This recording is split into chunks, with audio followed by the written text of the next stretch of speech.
Hey there, welcome to Black Gumbo Southern Gardening. Spring is here. It's time to start our spring garden in earnest. But first we've got to clear out our fall beds. Let's go.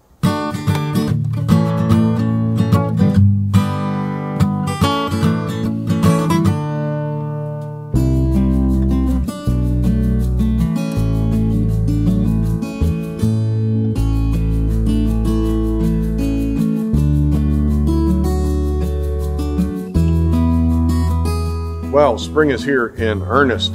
The weather is not cold anymore. It's a little cool. It's nice to be outside, but all threat of frost is gone, and here in Zone 9A on the Texas coast, it's time to garden for spring. So we're going to be working here to clear our fall garden, get all the crops harvested that we can harvest, clear out all the vegetation that didn't do so well, and maybe just clear it and raise it all to the ground. It's time to plant tomatoes and peppers. Let's go.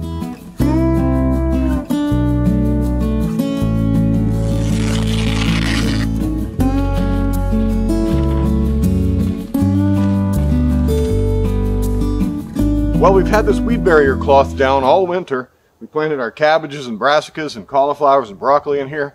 And well, let's see if it suppressed any of the weeds that we had. We had a real bad nutsedge problem. Now let's take a look underneath now and see what happened. Just another stake. So much for the big reveal. That did its job. The only weeds that I see are coming up where the holes were. And I see this one little nutsedge. It's just barely making it. All right.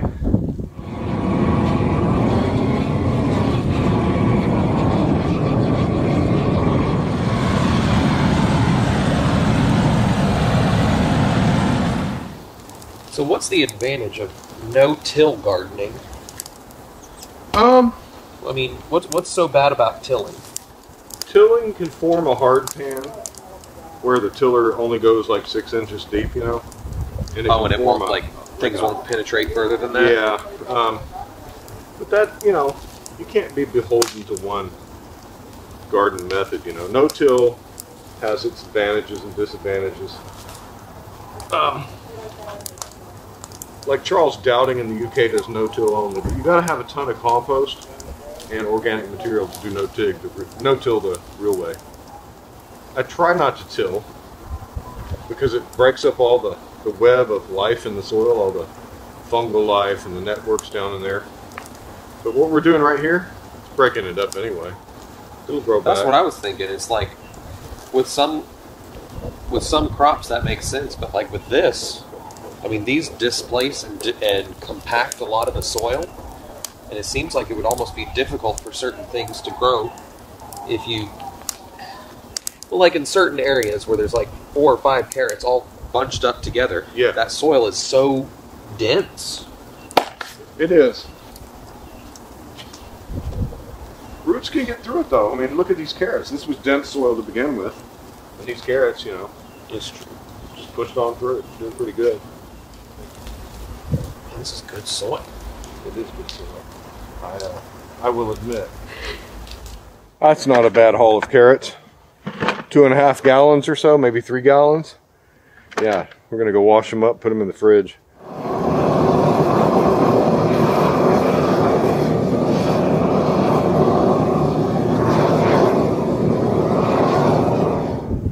Before I scuff up the soil and even everything out, I'm gonna apply a layer of gypsum to my garden. Gypsum, or green sand, is a mineral, and this mineral helps to break up heavy clay. And because this past season I had to turn my garden up and manually remove so many weeds, I brought up a lot of clay into my raised bed. That's not ideal. So gypsum chemically reacts with the minerals in clay, and it does something called flocculation. It flocculates the clay. That means it helps to break it up chemically. If you just put sand in there, it's not going to work. That's silicon sand. It's not going to do anything. In fact, the clay will bind to that kind of sand, at least my kind of clay, and it'll get even harder. So gypsum, though, is a mineral that chemically reacts with clay and helps to break it up. So we're going to put a layer of that on the garden before I do the scuffle hoe, and hopefully this will give us a little bit of a boost this year in breaking up some of that clay.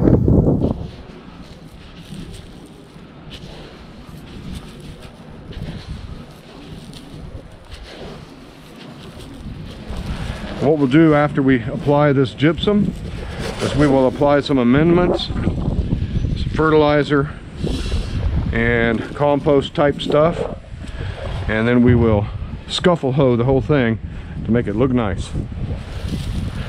Feels good to get a new garden bed prepared and amended. Yeah, I like this. That flame weeding, one of my favorite things to do. Now, flame weeding knocks back your weeds. You don't have to scorch everything like I did, but I like the look it gives. I like that clean look that it gives to all your bricks. And yeah, those weeds will grow back from the roots, some of them, but this gives us an opportunity to start fresh. And if we want to do anything about all those weeds, like cover those cells, mulch over them, put weed cloth over them, put flat pavers over them, whatever, if you want to control those weeds and knock them out permanently, now's the time, because it's nice and clean. So I've got some ideas on these bricks that I'm mulling around. I'm going to be amending my beds. The problem I have is I don't have enough finished compost to do all 3 of my beds, so I'm going to be supplementing. And fortunately, Ken over at orchidsupply.com sent me this bag of Yard Care premium organic compost, and it has bark fines, that's good. It has organic soil, peat moss, and compost all mixed together. Because it has bark fines, I'm not going to turn it into the soil. I'm going to top dress, and we're just going to put a small layer of this good stuff on my garden. Now, it's already open because I had to do a bioassay. I had to check and see if this stuff was actually safe to put in the garden because of the threat of aminopyrrolid herbicides that come with any kind of compost that might have manure in it. And this stuff performed just fine, as well as the other products that I was sent from Orchid Supply Store. This is made by Mountain West Products, and they make a big series of different garden amendments and wonderful things that you can put in your garden. Raised bed mixes, garden mixes, and I'm going to show you some of these products this spring as we start to amend our beds and plant things in pots. A really good product, and Ken at orchidsupply.com is trying to see if there's a market for this that he can sell. He did tell me you can arrange to save a lot of shipping if you're local to him. You'll have to go and check out his website, find out where they're at. They're up in the Pacific Northwest, I believe. But yeah, this is a good stuff, and we're going to use this as well as what other composts we can find around here. We can dig down in our compost pile and get the stuff off the bottom. We'll do that, but we got to amend the beds. So you can see, stuff is nice, black, and rich. Yeah, that's good stuff. It smells good. I'm going to put some in a smaller container so I can carry it around. We're going to just go spread a little layer of this over our soil.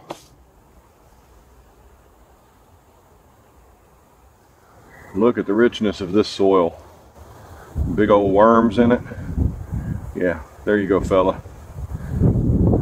The soil has been serving me for many years.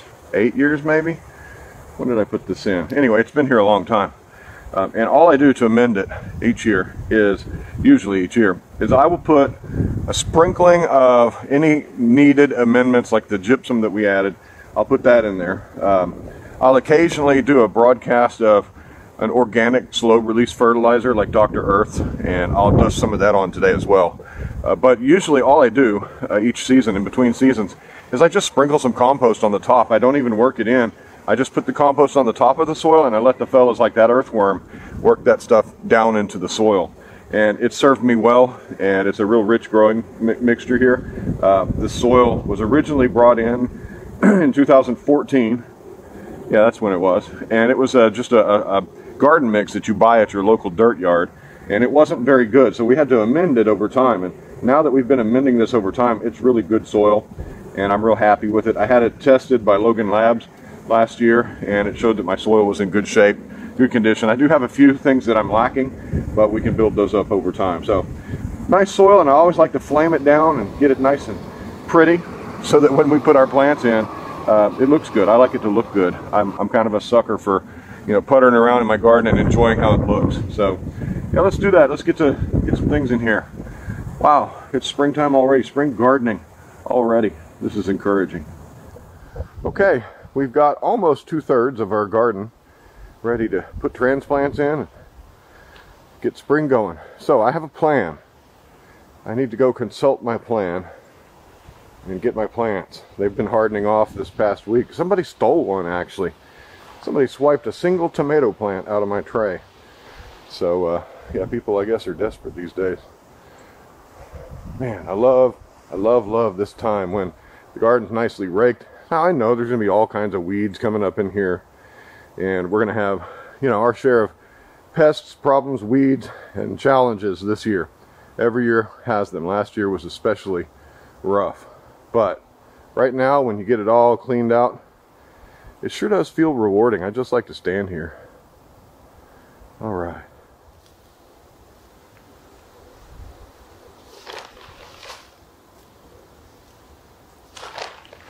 When I amend my beds, I just throw the stuff on top. I don't even bother to rake it in because, well, the rain, the moisture will soak that stuff in there over time.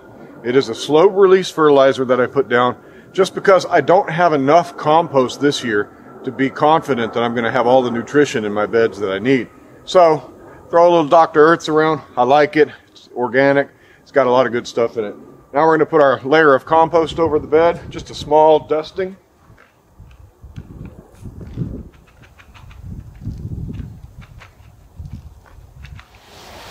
This feels like a really good soil amendment, and you should always smell compost, and you can tell that it's good stuff. It's got that loamy, earthy smell. I'm pretty impressed with this. It does have wood chips in it that are not broken down quite yet, like much compost has. So you don't want to mix that into your soil. You just want to top dress with it. If you mix it into your soil, all the carbon in that wood will bind up nutrition. The bacteria will use all the nutrition your plants need as they try to work on this wood. So don't mix it in, just top dress. Where the soil meets the top dressing, that horizon there is where all the breaking down will happen. And that's where you want it. You don't want it down where the roots of your plants are going to be. Alright, so one bag looks like it's going to amend this entire bed. I also have this one. This is premium planting compost, and again, this is Mountain Magic brand, and this was sent to me by OrchidSupplyStore.com. Now, I'm not promoting, and I'm not being paid so much to promote this stuff. I've just been asked to see if it's good, to review it, and you know, how can you not take up an offer like that when someone wants to send you some of this good quality material? Again, the only reason I am a little bit hesitant is compost often has manure in it. Manure often has broadleaf herbicides that will wreck your garden. And I have tested this stuff, and I believe that it's free of aminopyrrolate herbicides. One of the products he sent me, I even checked with the manure supplier, and they told me, yeah, they don't graze their cattle on fields that have been sprayed. They kind of naturally and wildly graze them. So yeah, I feel pretty confident. So we're going to spread this stuff, premium planting compost, on this bed since I don't have enough of my own compost this year because I fell down on the job. You know, sometimes you get lazy. Well, that's what I did. So let's put this out. Let's take a look at it first. Wow, look at that. That is black. Man, I haven't seen compost that good in a while. These two bags that I've been putting down today, nice stuff. But again, take a look, take a smell. It doesn't stink, it smells good. Take a look at this stuff. It's got some wood chips in it, so we're not going to mix it in with our soil. We're going to put it on the top of our soil and top dress. That's what you want to do. Let the nature in the soil bring the nutrition down into the soil. Let them do it. Don't mix it in. All right, let me get this dumped out here, and we'll just rake it on.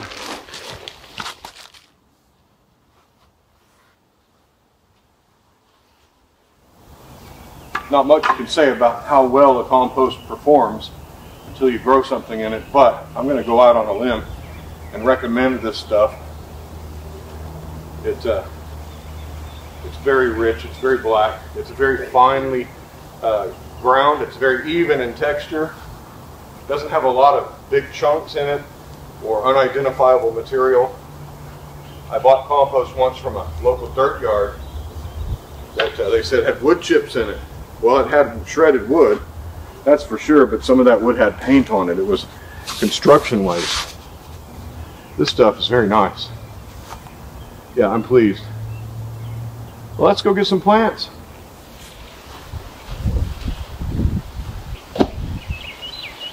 All right.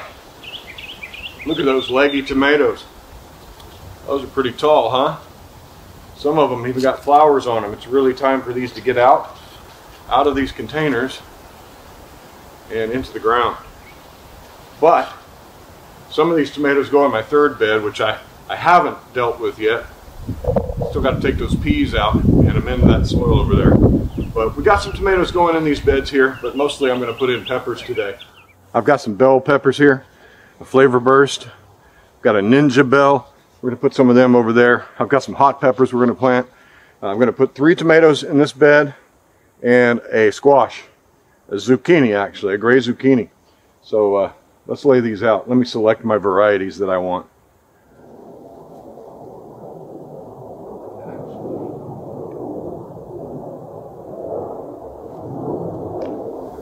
All right, I want to pick some tomatoes like this morning sun. Really needs to go in. I'm going to pick these lower leaves off, even this one here, and we're going to plant it all the way up to there. So we got a morning sun. Let's see what else we got in here. A lot of morning sun. I got some beef steaks over here. Let's take a big beef steak. There we go. Beef steak. Looks like a healthy plant. Again, I'll trim off the lower leaves so that we can plant this guy deep all the way up to there. Okay, so we're going to start right here. We're going to dig our hole, and I am going to go deep because I want this tomato plant to be way down there since it is leggy. And what a leggy tomato will do is send out roots from all these hairs. All the hairs along the stem, those have potential to become roots. So we're going to dig this hole pretty good and deep, if I can talk. And you can see how black this soil is. This is good, rich soil. That's about right. We can bend them a little bit. Now, what I like to do is take a little bit of Dr. Earth's fertilizer and just sprinkle it in the hole. And we will fertilize these every single month, twice, actually every 3 weeks. Well, those roots don't look too bad. Every 3 weeks we will fertilize this with a liquid plant fertilizer. So we're going to just drop that guy in there, vac fill, super easy. Rocket science is not on the menu today. It's just gardening, and you can grow tomatoes real easy. So we're gonna just hill up this soil around the base of that plant. There's our first spring plant. Now I need to remember what these varieties are so I can make a label. So put some soil in the cup to hold it down, and I'll put it right there, and we'll come back with a label and stick it in. All right, morning sun in. Let's do some more. We're gonna lay this guy in.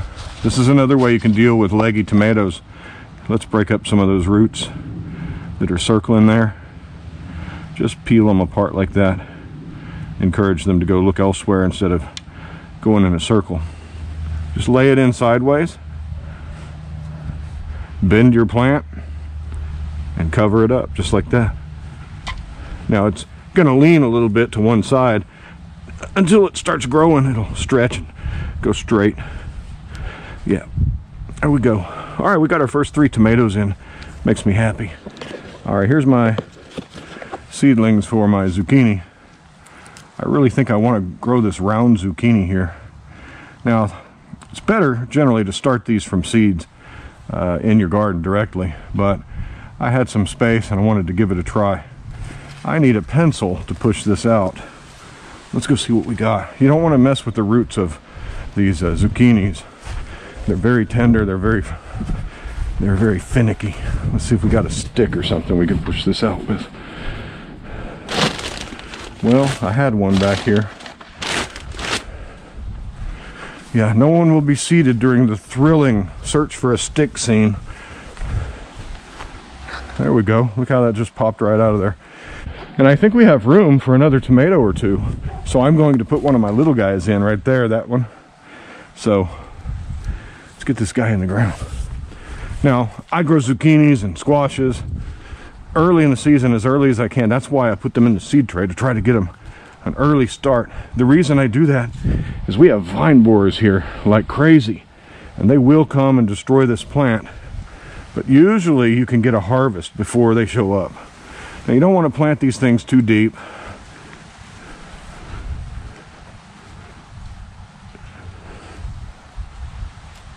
There we go.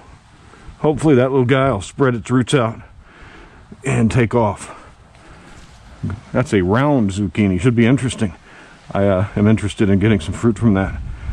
All right, let's do one more tomato here. This is a clementine, an F1 hybrid, and this is from Johnny's Seed. We're going to see how these clementines do. I'm going to put it in right here as well. In between these plants, depending on how big they get, we're going to grow different herbs. This one doesn't have to go as deep because it's just a little squeak, pipsqueak. So we'll just drop this one in and backfill. Yeah, so in between these plants on my plan, I have different herbs. So we will select herbs that get along well with tomatoes, because these will be here well into the summer. So maybe some basil. I don't have any basil right now. Need some basil.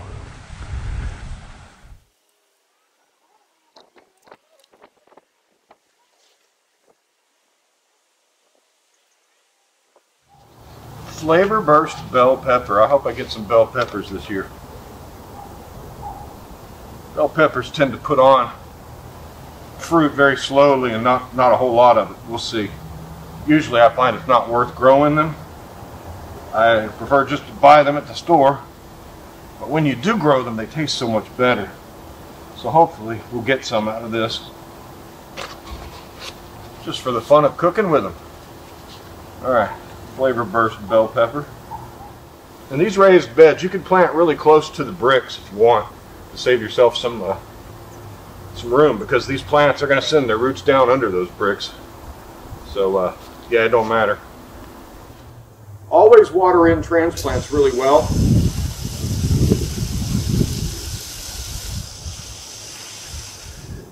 There we go. It's warm out here. I'm sweating. Just like old times, man. We've got tomatoes and peppers in the ground now. Spring has sprung. It's, man, what a great thing. I mean, we got hawks flying around interrupting the video. What a beautiful bird. So, yeah, there's how we're going to transition from fall, and we're going to get our spring garden started. We have some more steps, though. I want to mulch this soil heavily. This year I'm going to use wood chip mulch. I might even use some cardboard for the broad areas in between and put the wood chip mulch on top of that. I want to suppress the weeds as much as I can. I want to retain moisture as much as I can. I want 2 or 3 inches of thick wood mulch on top of here. So I found a source cheap. My local H-E-B grocery store has hardwood shredded mulch for $2.50. That's a good deal on a bag of mulch. So yeah, with that kind of price, you know, you can stock up on some. I'm going to cover it all in here. Going to plant cucumbers down there. Going to direct sow those seeds. Going to plant some herbs in between all this. We're going to have to stake these tomatoes, and I'll show you how to prune them as well. A lot of work to do. Got a lot of work. Hey, I thank you for joining me today on Black Gumbo Southern Gardening. If you like our content, I hope we've earned your subscription. Please follow us on Facebook, like us on Instagram, and there it is. Spring has sprung. Thank you for joining us. Happy gardening to you. Bye-bye. Just make you happy.